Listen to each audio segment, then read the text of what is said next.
No one believed me, even from those few people that I was able to share this experience with, that this is true. But luckily, with the development of the ufology and many great people out there that are doing the research and providing the video evidence, especially with Martin Stubbs, who was in charge of one television station, and he just directed one dish towards the space, and he was lucky enough to pick up the direct downlink from the space shuttles to Houston, and he provided this.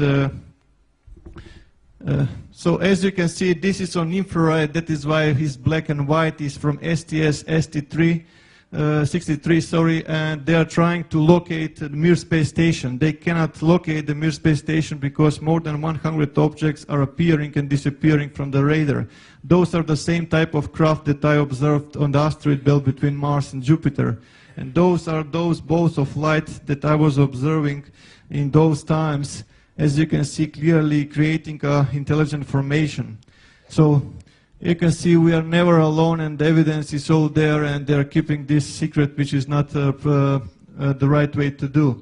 Every time that when there is a storm, you can be completely sure that there are more than 200 objects above the sky charging from the released energy from the thunderbolts. Exactly the same as we go with our vehicles into the petrol station to refuel. They are refueling their propulsion systems with this organ energy which is discharged from the thunderbolts. So this led to the direct contact with the extraterrestrial races. Many of those contacts were positive and beautiful, but some of the contacts were extremely aggressive. I got in conflict with certain races, one of which was the Gray Collective, and I can confirm that we have a presence from both polarities, both positive and both negative. My life afterwards went into the direction that I was trying to help as many as possible, giving my knowledge to all the people who is open to this. Like I mentioned in the beginning, I just developed a special relationship with every student of mine, and I was trying to help him as much as possible to achieve the same. So, in my perspective, this is the way. We have to go back to the nature, and we have to unite with that energy, understand that energy, and how to direct this energy. When I was working on the decoding of the crop circles, that's where the contacts with the crop circle makers intensified to a high degree, especially when I was describing what kind of technological achievements can be achieved through the information delivered by the crop circles.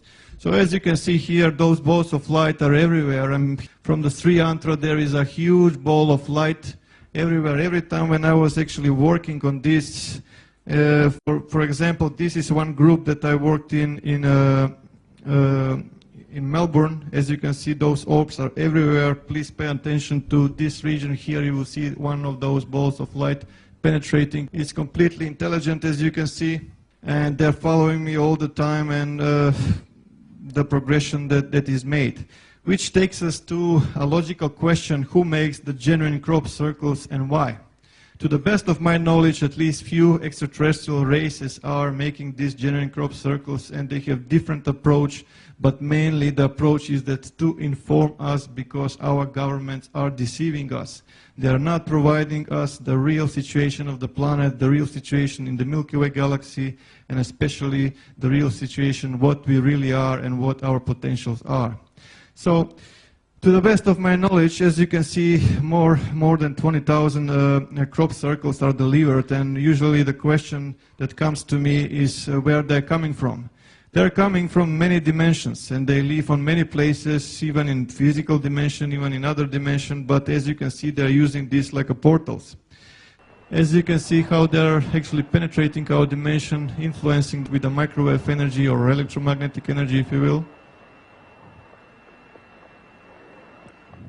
Once again.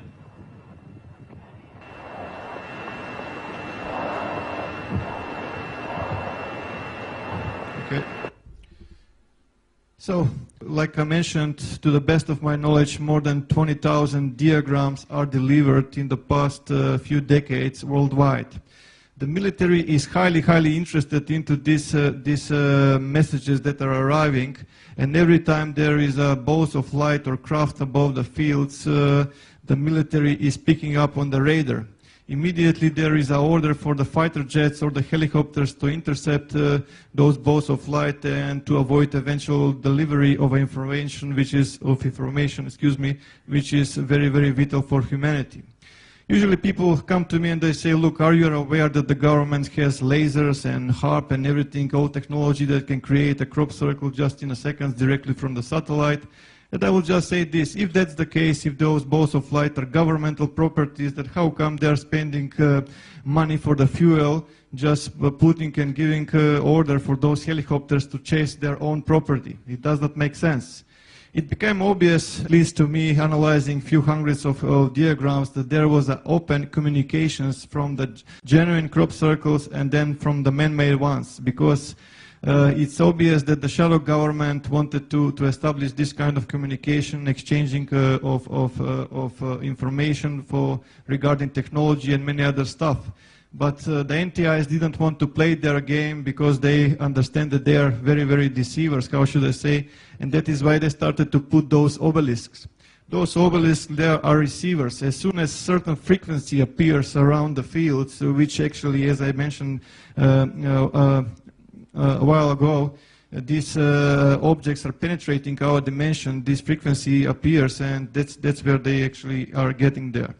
With the help of the Discovery Channel, National Geographic and other media, crop circle phenomena was completely buried. Just everyone is ridiculing this phenomena, everything is man-made, it's all done, there's nothing to see and so on and so forth. So how come the military is so interested into this phenomena if that's the case? So as you can see from the left, this is what the best humans can do, what complexity is concerned, and the real stuff is usually followed by those bolts of light that we are talking about. With the human ones, you can see the footsteps everywhere, the crop is completely destroyed, and they remove all the information from this. This, by the way, was achieved by the team Satan in New Zealand, just for example, that people can make these crop circles. Yes, they can make these crop circles, but you can see also the mess that they can make. Back in 2000, Dr. Eltio Hasenhoff actually stepped forward, which is very rare for the mainstream scientists, and he actually examined many crop designs, and he noticed that there is a thermal expansion and node lengthening with many of those. He was searching for some matching of the distribution model of node lengthening, and he found one, and this mathematical model was actually electromagnetic radiation distribution of a point source. The further you go from that source, the less light it becomes. Or in other words, the distribution of the node lengthening is strongest in the crop circle center, and it's less and less as you go towards the edges, right? So the difference between the man-made and the real phenomena is that plant is still alive. It's bended even to around 90 degrees, and the plant is still growing. It was actually exposed to extreme high temperatures, but in the split of a second it was cooled also. So for the last, with this 10 to 40 micron diameter pure iron spheres detected with a genuine phenomena which is not present, and they're impossible to find with ones that are made by ropes and sticks. They just transmitted search. There is something extraordinary that is happening at the moment in the Milky Way galaxy, and search for Power L. That was all that I was able to pick up. And when Milky Way galaxy is concerned, it's very difficult for us to determine the right proportions and the right shape and appearance of the Milky Way, because we are seeing it all the time from an angle. But the extraterrestrials are saying that this Milky Way galaxy actually has 7 spiral arms. So before any one of you recognize the all-seeing eye inside this and you say, like, here is another Illuminati agent in disguise, I can assure you that that's not the case. Let me just explain about this. I asked the NTIs about what this thing is, and they said this is neither positive, neither negative. It's just simply energy, and the contact which is made actually is polarizing this energy. For the Illuminati, it's meaning something else, but also there is another side of the coin. So let's just analyze for a while, right? Sorry. And one of the professors in Germany, Linguistic Academy, Professor Kurt Schulman actually made a translation, and he stated that these writings is matching the time of the ancient Sanskrit, and the literal translation is "the Son of the Creator comes." So what is this eye that we are seeing everywhere in the space? The interesting thing is that there is a gate, and there is something coming from this gate. They are referring to the Sagittarius A star, which is a code name for the supermassive black hole in the Milky Way galaxy center. There is a hole and there is an explosion. As you can see, hole and explosion, and they're referring to this. When those galactic cores explosions happen, there are two things that are appearing. First, there is a cosmic jet that goes perpendicular to the galactic plane, and there is a wave of energy that is spreading along the galactic plane towards the edges of the galaxy. When you throw a rock into the pond, right, or into lake, you will have a disturbance. You will create a concentric circles. You will create waves, right? So that's the same what they are saying. There is a wave. Watch out that there is a wave. And the wave is coming from the galactic center. Again, you can see a plane with birds in two directions. They're actually referring to the galactic plane because they inform me what they're trying to say. And even more birds going into two directions, and they're referring to this, and I will explain this in more detail. The energy is extreme, is going towards the edges. It's massive, it's flying fast. It's going to hit the sun. When it's going to hit the sun, it's going to change how the sun is spending its fuel. Is going to produce that sun moves from its so-called main sequence into what is known red giant phase. So what will happen in our solar system in the near future, right? So for this, we can analyze the pictogram that arrived on July 15, 2008. It is obvious a solar system, and when you analyze, you see that it's completely matching our solar system and the planets in it. So they even left a dot for a moon, and also they left a ring for Saturn. Again, the anomaly was found, and the crop is not destroyed by the mechanical force. So another parallel.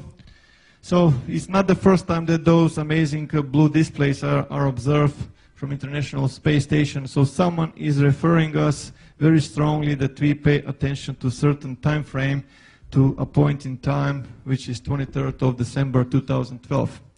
Just 7 days after, on July 22nd, 2008, update appeared, and which in my perspective is a Rosetta Stone to everything we need to know what 2012 and 2013 event is all about. So let's just analyze this for a while. Our sun is not in the same size anymore. It became bigger. Mercury was fallen and Venus was fallen, which leaves us Earth and Mars dangerously close. There is some kind of object appearing very close to our solar system, which exactly, if you apply astrophysics and you find astronomical charts, you will find that it is coming from the Virgo constellation. And when I checked the astronomical charts for a new moon in 2012, December, I found that actually it's appearing on December 13, 2012, which is when we will start to observe from the sky something that is approaching from the Milky Way galaxy. And down further, we can see different symbology here, a Milky Way galaxy with the depicted galactic plane, cosmic snake, cosmic kundalini or nexus or whatever suits your terminology, snail, spiral, again a new moon, and two stars in the Ficus star constellation, which is very close to the sun in that particular time. But sun changing size, is that possible? Definitely it is. This is just a small example of the life of a star. From the stellar nebula, from the gravity, we get two types of stars, average star and a massive star. Average stars is the type of star that our sun is at the moment, which is a yellow dwarf type of star. Yellow because of the color of the surface, and dwarf because it's a small for a star. When the fuel is exhausted, it moves into the next stage of its life. How should I put it? It becomes a red giant, where the outer layer gets more cooler, it loses brightness, it gets more reddish, but the core of the star collapses. And eventually the outer layer is released and becomes a planetary nebula, and the only thing that is left from the star is the so-called white dwarf, or the core of the star. And the other ones, which are massive stars, they go into the red supergiants, but they go into supernova, and from supernova they can end up like a neutron stars, or mini black holes.